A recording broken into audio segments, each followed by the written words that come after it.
Spain की अल्टमीरा नामक केव में यूरोप की पहली प्री हिस्टोरिक यानी प्रागैतिहासिक शैल चित्र यानी रॉक आर्ट मिलने से पूरे विश्व में तहलका मच गया।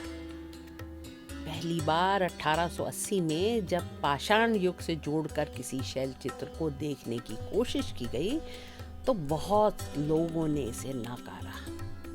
इतनी सुंदर, कथात्मक और विचित्र कला प्राचीन मानव द्वारा बनाई होने की संभावना को मानना मुश्किल हो रहा था। तकरीबन इससे 10 या 12 साल पहले हिंदुस्तान में आर्चिबाल्ड कार्लियल नामक आर्कियोलॉजिकल सर्वे ऑफ इंडिया के अफसर चंबल घाटी में फ्लिंट स्टोन टूल्स या चकमक पत्थर को ढूंढ रहे थे। उनको शैल चित्र मिले जिसे उन्होंने पाषाण युग का बताया। ये बात उन्होंने कहीं लिखी तो नहीं, परंतु ए कॉकबर्न नामक व्यक्ति ने उनके नोट्स पढ़े। ए कॉकबर्न रॉक शेल्टर्स के राइनो का शिकार करते चित्र पर अपने journal of Asiatic society of Bengal में छपे 1883 के लेख में लिखते हैं कि ये 700 वर्ष पुराने मुगल कालीन चित्र हैं, ना कि पाषाण युगीय। पाषाण युगीन इन शैल चित्रों को ख्याति तक पहुंचाने का श्रेय विष्णु श्रीधर वाकंकर जी को जाता है। उन्होंने भीमबेटका नामक शैल चित्र श्रृंखलाओं को विस्तार में देखा, डॉक्यूमेंट किया, उन चित्रों को पेपर में उतारा और उनको पुरातात्विक उत्खनन से जोड़कर एक नई वैज्ञानिक समझ और पहचान प्रदान की।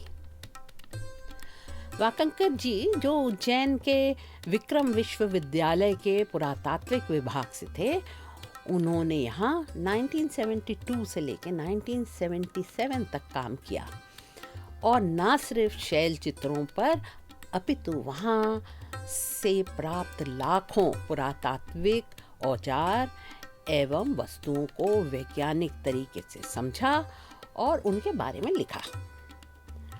उनके साथ पुणे विश्वविद्यालय के डॉक्टर वीएन मिश्रा अपने विद्यार्थियों के साथ जुड़े थे। पूरे विश्व में तमाम पुरातत्वविद, पेलियोबॉटनिस्ट, पैलेंटोलॉजिस्ट, एथनोलॉजिस्ट, जर्नलिस्ट इत्यादि भी जुड़े, जिसमें एक इरविन न्यूमेयर भी थे। इरविन न्यूमेयर ऑस्ट्रिया के रहने वाले हैं, जिनकी 1983 की ऑक्सफोर्ड यूनिवर्सिटी प्रेस द्वारा प्रकाशित किताब pre historic Indian rock painting से इस एपिसोड के तथ्यों को लिया गया है। इरविन हिंदुस्तान रॉक पेंटिंग्स के लिए नहीं आए थे, केवल इस नए खोज के बारे में उन्होंने पढ़ा था। टूरिस्ट इंफॉर्मेशन ऑफिस भोपाल से पता करके वे ओबेदुल्लागंज पहुंच गए, जहां वे मिश्रा जी की एक्सकवेशन टीम के साथ जुड़े और रॉक आर्ट की ड्राइंग बना के समझने की कोशिश करने लगे। आगे जाके इरविन न्यूमेयर ने रॉक आर्ट पर कई किताबें लिखी, जिसमें महत्वपूर्ण है लाइन्स ऑफ स्टोन, जो रॉक आर्ट पर एक एनसाइक्लोपीडिया की तरह है, जिसमें वे पूरे भारत के शैल चित्रों को एक जगह रखकर कई मुद्दों को देखते हैं। नारायण व्यास वाकंकर जी के सबसे करीबी शिष्य रहे हैं, जो आज भी उनके काम को आगे बढ़ा रहे हैं। व्यास जी आर्कियोलॉजिकल सर्वे ऑफ इंडिया के एक वरिष्ठ अधिकारी के पद से रिटायर हुए और लगातार पुरातात्विक कार्य में अपनी व्यस्तता बनाए हुए हैं। रॉक आर्ट में पहला प्रश्न सबके मन में आता है कि ये कितने पुराने हैं और ये कहाँ कहाँ मिलते हैं। दूसरा प्रश्न पहले प्रश्न के मुकाबले में थोड़ा सरल है, क्योंकि भीमबेटका की खोज के बाद पूरी दुनिया में इस विषय को लेकर इतनी रुचि जागी कि जगह जगह से शैल चित्र मिलने की खबर आने लगी। गांव के बच्चे और अन्य ग्रामीण जो इन गुफाओं को चुड़ैल दांत के नाम से जानते थे और इनको लेकर कई भ्रांतियां थीं, वे जानकारियां लेकर बाहर आने लगे, जिससे विश्वविद्यालय और अन्य पुरातत्वविदों को वहां तक पहुंचने में सफलता मिलने लगी। इससे पता चला कि पूरे देश में फैली है, हिमालय से लेकर कन्याकुमारी तक और उत्तर पूर्वी प्रांतों से लेकर पश्चिमी क्षेत्रों तक इनकी उपलब्धि की पुष्टि होने लगी। सारे देश से प्राप्त शैल चित्रों में थोड़ा थोड़ा फर्क तो था, परंतु समानताएं भी थी, जिसकी वजह से इनको समूहों में बांटकर देखने का प्रयास किया गया। ये समूह पहाड़ों के मूल पदार्थ जैसे कि बलुआ पत्थर या कि क्वार्ट्जाइट सैंडस्टोन या लोहयुक्त जैसे कि लैटेराइट या चूनेदार जैसे कि कैल्केरियस रॉक को आधार बनाकर या कभी-कभी घाटियों को आधार बनाकर किया गया। लाल बलुआ चट्टानों के पहाड़ों पर या रेड सैंडस्टोन क्लिफ्स पर रॉक शेल्टर्स का बनना तब शुरू हुआ जब रेतीली हवाएं परत दर परत रेत को बिछाकर पत्थर बनाने की प्रक्रिया को जन्म दे रही थी और हवाएं, धूप और पानी इनको आकार प्रदान कर रहे थे।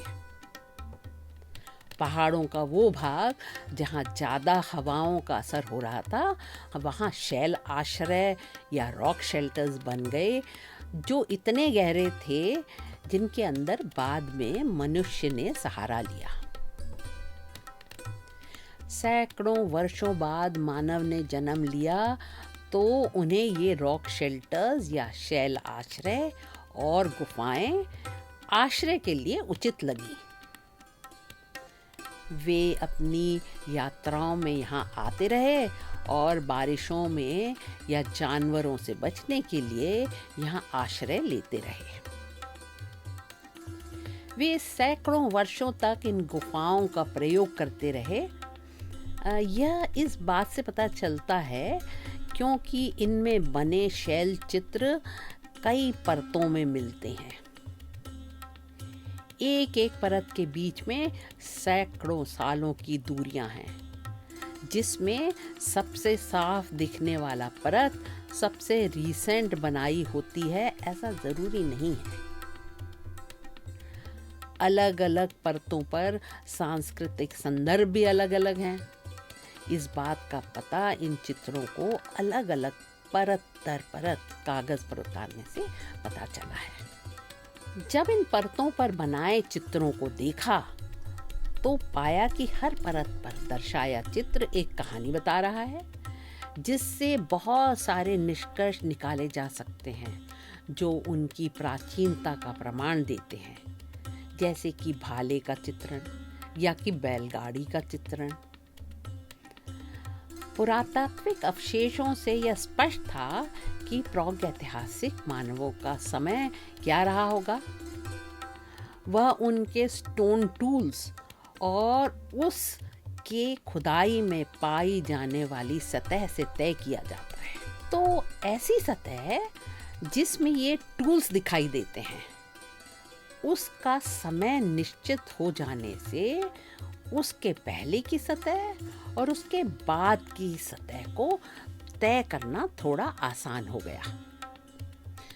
कम से कम यह तो तय हो गया कि वे चित्र किस समय से पहले के हैं, कितने पहले या बाद के हैं, यह बता पाना अभी भी रह गया था। ऐसे चित्र जिनमें भाले के आगे छोटे छोटे पत्थर के ब्लेड्स या माइक्रोलिथ्स जैसे दिखाई देते हैं, उनको मीसोलिथिक या मध्य पाषाण काल कहा गया।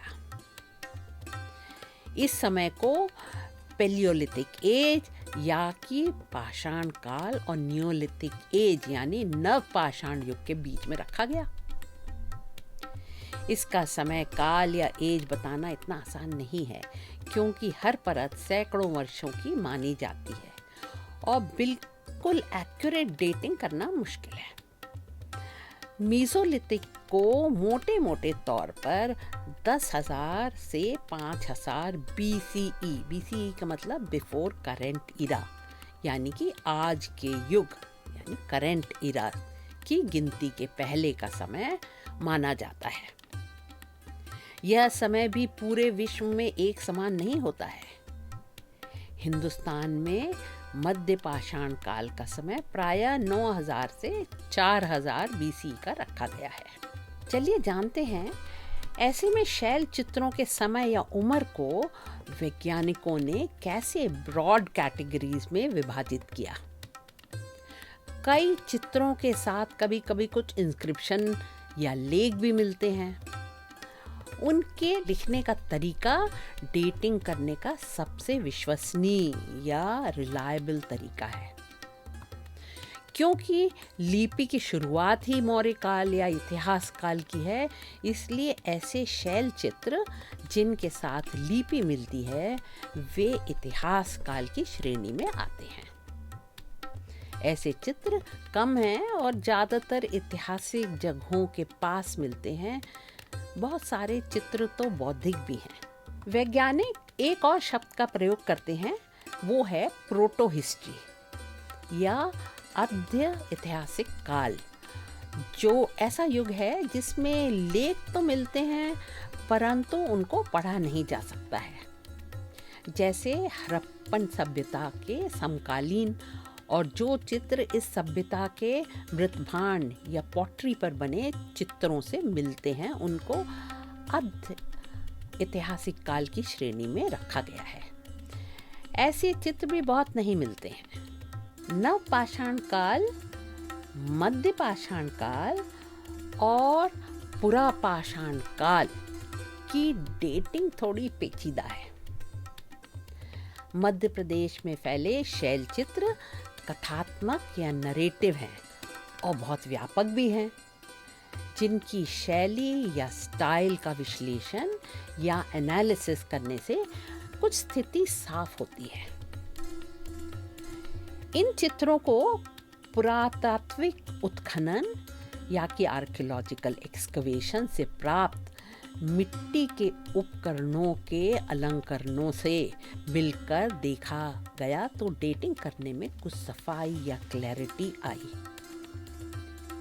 पुरातात्विक उत्खनन या आर्कियोलॉजिकल एक्सकवेशन से प्राप्त मिट्टी के उपकरणों में अक्सर चित्रों के अलंकरण मिलते हैं, और क्योंकि इनको वैज्ञानिक तरीकों से स्ट्रैटिग्राफिकली या स्तरीय तरीके से प्राप्त किया जाता है, इनका काल निश्चित करना संभव है। कृषि आने से कृषि के उपकरण भी इजाद या डेवलप हुए और साथ साथ जानवरों का पालतू बनाने का काम या डोमेस्टिकेशन भी शुरू हुआ।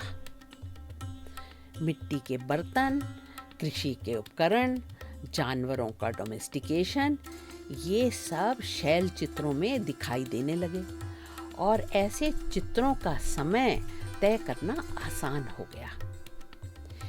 ये सारे नवपाषाण युग या चालकोलिथिक में कैटेगराइज किए, जिसमें धातु का उपयोग भी पत्थर के उपकरणों के साथ होने लगा था। यह काल 25,000 से 500 BCE के बीच का रखा गया। कृषि से पहले इंसान जंगलों में जानवर का शिकार करके अपना जीवन यापन करता था। जानवरों का शिकार वह भाले और तीर की मदद से करता था। कभी कभी इन भालों और तीरों के आगे पत्थर के छोटे छोटे लेकिन पैने ब्लेड्स लगे होते थे। ऐसा चित्रों में देखने को मिलता है।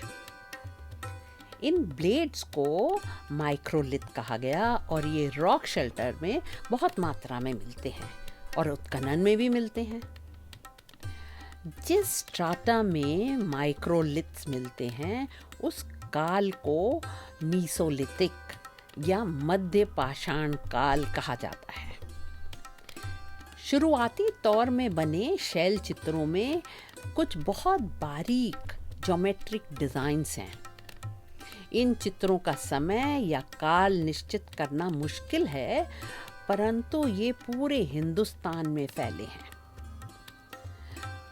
बहुत समानताएं से बने ये ज्योमेट्रिक डिज़ाइन के इंट्रिकेट पैटर्न्स यानी कि जटिल कलात्मक स्वरूप बहुत कुशलता से बनाए गए हैं और ये ही इनकी विशिष्टता है। शुरुआती दौर के चित्रों में कई जानवरों के चित्र मिलते हैं, जैसे कि भैंस, भालू, हिरण, जंगली सुअर इत्यादि। इन जानवरों के साथ साथ लुप्त जानवर जैसे शुतुरमुर्ग यानी ऑस्ट्रिच या गेंडे जैसी राइनोस का भी चित्रण किया गया है। जैसे कि पहले बता चुके हैं, हिंदुस्तान में शैल चित्र कश्मीर से लेकर केरल तक पाए जाते हैं, परंतु ये ज़्यादातर समूहों में मिलते हैं। मध्य प्रदेश की विंध्या पर्वत श्रृंखलाएं जो बलुआ पत्थरों की है, उनमें ये सबसे ज़्यादा प्रखर मात्रा में देखे गए हैं और पढ़े गए हैं। ये शैल चित्र ज़्यादातर लाल रंग के हैं, जिसे आयरन ऑक्साइड के उपयोग से बनाया गया है। आयरन ऑक्साइड इन शैल आश्रयों में काफ़ी मात्रा में पाया गया है, जिसको पीस कर पानी इत्यादि मिलाकर पेंट किया करते थे। इरविन अपनी किताब lines on stone the pre historic rock art of India में लिखते हैं कि कुछ जगह तो इनको पीसने का स्थान और उस पर आयरन ऑक्साइड पाउडर भी मिलता है। अक्सर ये सोचा गया है कि आयरन ऑक्साइड पाउडर को ब्लड, फैट या एग वाइट से मिलाकर पेंट करते थे, परंतु उसका प्रमाण अभी तक मिला नहीं है। बारीक पाउडर पत्थर के छेदों में जाकर एक लकीर बनाता है, जो समय के साथ झड़कर केवल ऑक्सीडेशन शैडो छोड़ जाता है। यह शैडो एक पारदर्शी बारीक सिलिका स्किन से सील हो जाती है, जिसे पानी, हवा कुछ भी असर नहीं करती। कभी-कभी पत्थरों में उपस्थित सॉल्ट्स पानी से बहकर इन चित्रों पर एक हरे रंग का या गुलाबी रंग का धब्बा छोड़ जाते हैं। ये ऊपरी लेयर को पैटीना कहते हैं, जो कभी-कभी सबसे ऊपर वाली परत, जो कि सबसे बाद में या रीसेंट टाइम्स में बनाई गई थी, उसको खराब कर देती है, जिससे पुरानी परत सामने आ जाती है और चमकदार दिखाई पड़ती है। इससे नई परत फेडेड और पुरानी परत चमकदार दिखाई पड़ती है। बहुत बार ये पेंटिंग्स एक ही रंग से बनाई जाती थी, ज़्यादातर लाल रंग से या सफ़ेद रंग से। सफ़ेद रंग लाइम नोड्यूल से बनाया जाता था और कभी-कभी वाइट चैल्सिडोनी को पीस कर भी बनाया जाता था। चैल्सिडोनी एक अर्ध पारदर्शी, अर्ध कीमती रत्न की किस्म का सिलिका पत्थर है, जो कई रंगों में भी मिलता है। पीला और हरे रंग की पेंटिंग में इस्तेमाल किया गया है, जिसे पीले और हरे रंग के चैल्सिडोनी से बनाया गया था। आदि मानव ने ये चित्र बनाने क्यों शुरू किए, यह समझना फिलहाल संभव नहीं है, परंतु बहुत सी सैद्धांतिक संभावनाओं पर शोध जारी है। इन चित्रों का पूरा सामाजिक, सांस्कृतिक संदर्भ भी शोध के माध्यम से उजागर होगा, ऐसी संभावनाएं रखते हैं। कई चित्र माइथोलॉजिकल भी दिख पड़ते हैं, जिसको समझ पाना शायद कभी भी संभव नहीं होगा। गुफाओं एवं शैल आश्रयों में समाये इन रहस्यमयी और विस्मयी चित्रों ने हमको हमेशा रोमांचित किया है। जब तक एआई एवं अन्य तकनीकी विकास इनसे इनका रोमांच खत्म न कर दें, तब तक हम इनमें इनहेरेंट या अंतर्निहित आकर्षण का लुत्फ लें और आशा करें कि ये आगे आने वाली कई पीढ़ियों को उतना ही रोमांचित करती रहें जितना कि ये आज हमें कर रही हैं। नमस्कार।